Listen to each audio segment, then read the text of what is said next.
Ladies and gents, welcome to CG Reaction. This is History Hijinks, Greek wise guys with a channel all this Sarcastic production. When I first studied ancient philosophy in college, I thought it was engaging and interesting to discuss and whatever. But only years later did I come to appreciate the true hilarity of these wise guys. Well, I do appreciate hilarity because, I reacted to Sam Monela's video of Diogenes. Yeah, that is something, isn't it? So yeah, Socrates, he's also one painful guy, but yeah, the famous image of Socrates. I love how everybody's reaction is in that one. I saw, I guess mythology video of internet historian where he talks about that. That was just funny. So yeah, this is gonna be a fun video. I've talked quite a few Oli Sarcastic production videos already. If you haven't seen them, check out the Khas playlist. I for it. Oli Sarcastic production reaction.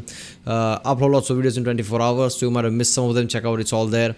Check out the playlist too, like Internet Historian, Real Life Lore, CGP Grey, Tier Zoo, and yeah, let's watch this one. When we think of ancient Greece, one of the many images conjured up in our heads, alongside shiny marble temples and spear boys with dust brooms on their heads, I love this image though. Look at that. Man, I played Odyssey and I came to realize how awesome Greece was. Obviously, not everything in the game is accurate, but still Athens with that statue of Athena. And a whole Athens center like in the hill like that, while every other Athenian part is at side. So just walking inside the gate and seeing that on the hill, this massive structures and that massive statue, that would be so awesome. It's really sad that none of this survived. But yeah. Up in our heads, alongside shiny marble temples and spear boys with dust brooms on their heads, is the whole idea of philosophy. Dudes with beards walking around, talking about this and that, pointing in thematically appropriate directions, and giving classical Athens the reputation for being the smart place. Philosophy is known for being equal parts pretentious and needlessly confusing, and that's definitely true, especially after Descartes shows up. But there is one thing that philosophy is not, and that is boring, because it is way too stupid. Anybody who tells you that philosophy is the unflinching pursuit of objective truth is lying. See, that's the famous image I'm talking about. Look at him. Socrates like this, and everybody's like, oh god, this guy has the on the ear. Everybody's like, oh, why that guy's against the wall, and even there, somebody's like, what's going on all the way there? To you and to themselves. Philosophy is a mess where everyone is competing for the most galaxy brains take on the world, and that's why I love it, damn it. So, to get acquainted with some of the more eccentric characters in the Greek philosophical pantheon, let's do some Let's just say all that philosophy at that time would have like, aren't those people smart? But nowadays, if anybody talks like that, people are like, well, look at that asshole talking about all this, weird shit right there. So yeah, there was something, isn't it? I played Odyssey and they portrayed Socrates awesomely. Every time, he talks, I just want to punch him in the face like, man, get out of here. History. The first thing to know about classical philosophy is that their definition of the word is a lot broader than how we consider it today. That word means love of knowledge, and essentially applied to any deep analytical thought on a subject. So in addition to moral philosophy, which is what we'd probably think of nowadays, there was also natural philosophy. Yeah, science basically, natural philosophers. All the scientists of the past were called natural philosophers, which we'd more colloquially describe as science. Early Greek boys were curious about the natural world and wanted to figure out how it worked. The perhaps earliest known philosopher, Thales of Miletus, was interested by the movements of the heavens and wanted to know the cause and the substance of the world around him, to understand why things are things and aren't other things. Thales thought that everything originated from water, but other thinkers took a different approach. Our favorite triangular math boy Pythagoras is credited slightly dubiously, because citations in the archaic period are jank city, with describing the physical world through a numerical and ratio-based system. His main example was musical harmonics, where the length of a lute string determines its sound. Then there's Democritus from Thrace, who thought that all matter was made of some fundamental thing. Seriously though, man, Greeks at the time were really smart if you really think about it. All those times ago, Greeks realized that, the earth is round just by the, how the shadow it made on the moon, And Greeks realized, with all those wells thing, like, it's, earth is not flat, it's round. Greeks realized that, wait a minute, there are different type of objects in the sky, which is not same as the stars. They call them wanderers, planets. So that is called lots of planets. So Greeks were really smart when you think about it all those times ago. Figured that I mean, today people like, oh, Earth is flat. And Greeks realize, wait a minute, it's not flat. I mean, so, you must give Greeks some respect there. if you, say, cut a tree in half, you'd have smaller pieces of tree, but if you kept dividing and dividing and dividing, you'd hit a building block that was indivisible, an atomos. So basically, while Athens and Sparta were outside having their little spear fight, Democritus over here was figuring out atomic theory. There were still a few conceptual wrinkles to iron out with things like atomic weight and whether or not all atoms were the same and it was just the way they were arranged that made the different types of matter, but the point here is, our boy was on the ball. Democritus has some other writings attributed to him, and he's sometimes known as the laughing philosopher for his abundant cheeriness, but unfortunately his scientific insights wouldn't exactly Wait a minute, all are lost, and how do you know they existed? stick. Look at this shit, nature. Heavenly causes, atmospheric causes, terrestrial causes, natural science, the great world ordering, cosmography, on the planets, on nature of man, on the... How much thing can a person think? This is ridiculous. Look at that. On the senses. For this, we have to thank our uncomfortably influential friend Aristotle. Aristotle had studied at Plato's Academy in Athens, later founded his own philosophy school, and went on to tutor Alexander the not especially studious. For whatever reason, the kid was always more interested in conquering Persia than ethics. I don't get it. Anyway, Aristotle was critical in conquering Persia than ethics. I don't get it. Who's major? Classic and philosophy. Alexander's major kicking as in taking it. Anyway, Aristotle was critical of Democritus and his atomist theory, arguing that the way substance changes over time is incongruous with a model of fixed and identical particles. This is a case where you can see the logic Aristotle is working with, but he is nonetheless wrong, which makes sense because Aristotle is usually wrong. I am not exaggerating. Most of Aristotle's descriptions of the natural world are some variety of incorrect. Just looking past the blatant sexism, his understanding of motion and forces is wrong, his astronomy is wrong, lots of his biology... To summarize, Aristotle was fucking wrong. That's his, that's just weird, isn't it? Aristotle's strength comes from his methodology and his logical process. The problem is that his conclusions are junk. Very later philosophers didn't refute the master, so his dumb ideas about say women stuck around. Yeah.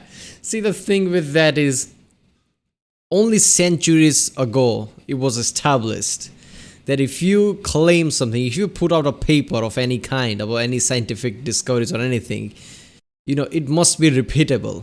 Some other person has to come with the same conclusion. If you test it out, it has to be, testable basically, and not just something you just came up with. So, that only became, standard just few centuries ago. Before that, people just thought something. To them, it felt like it must be this, I am smart, and wrote a paper about it, and that's it. That's the new science, I guess, because some guy wrote it. He didn't require to prove it. So Aristotle basically, I'm Aristotle, I'm genius, just thought of something and something that made sense to him. And he just like, oh, this must be true because it makes sense to me. And he just went with it. I'm pretty sure there were also some instances, at the time where he was really famous and big. He's like, I'm Aristotle, I know everything, I'm really smart. And he just thought something like this must be true since I thought of it and just put it out, which probably is completely wrong. So, it's not that, but, I don't know if Aristotle got anything right. He must have something got right. But, it's just, that's how things were at the time. People just said things and, it felt real to them, and that became science, I guess. I mean, at that time, at the Greek time, that many, thousands of years ago, you can't really blame the guy, but still. Is busted, and it wouldn't be that bad, except he was so convinced that his observations were right that everybody else just kinda went with it. So for bordering on 2,000 straight years, Aristotle was the untouched authority and science was constantly suffering for it. It wasn't until the 1800s that we finally figured out atoms are, in fact, a thing, and that Democritus was on the money some 2,300 years ahead of schedule. But maybe we shouldn't be so hard on Aristotle, because it might not actually be his words that we're reading. According to acclaimed Roman author Cicero, Aristotle's prose was like a flowing river of gold. If you've actually read Aristotle, you'll know it's very much not. It's far more likely that the works attributed to him are really glorified lecture notes from his students at the academy. Yeah, I don't know which videos I saw of that, said that, it's not that it's all the thoughts of him. It's just, all the classes and things, his students came up with something and he just wrote it down. So, it's not necessarily all of his ideas. Which explains why they read like sandpaper. So, egg on Aristotle's face for looking silly because of the classical world's catastrophic loss of literature. Ha ha.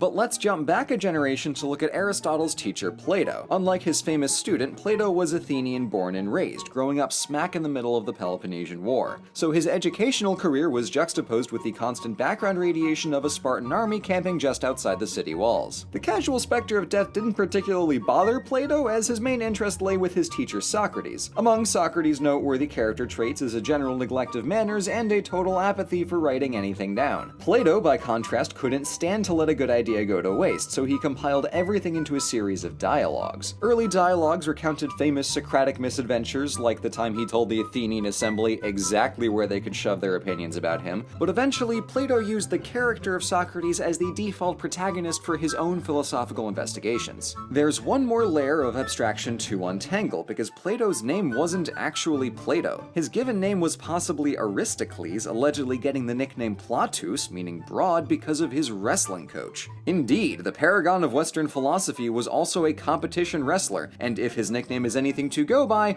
quite possibly jacked, which really adds a new dimension to his character. It's all fun and So I guess it's not an exaggeration when you see all the art depiction and statues. No, he was jacked.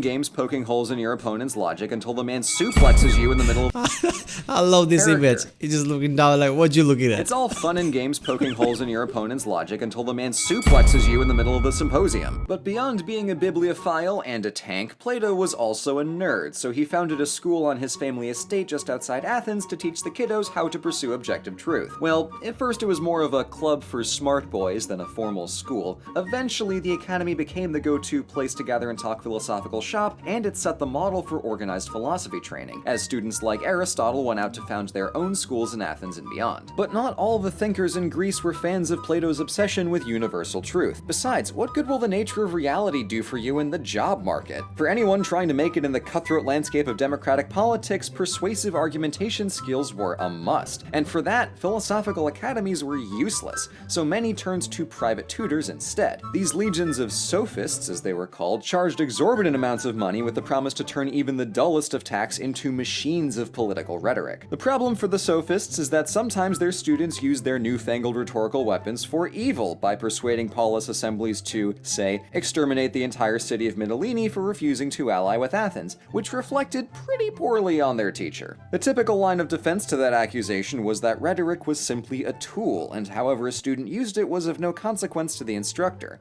At least, that's what they argued. But of the many sophists who found themselves... I mean, that kind of, you can see that, I mean, he taught somebody something. Now, if they use it in that way, I mean, is that his fault? I mean, come on. You can't really fault him for that. I mean, he can't foresee everything. I mean, you can't ask teachers to foresee things that their students going to do, because that restrict them. So, that will, basically teachers will choose not to teach if that's the case.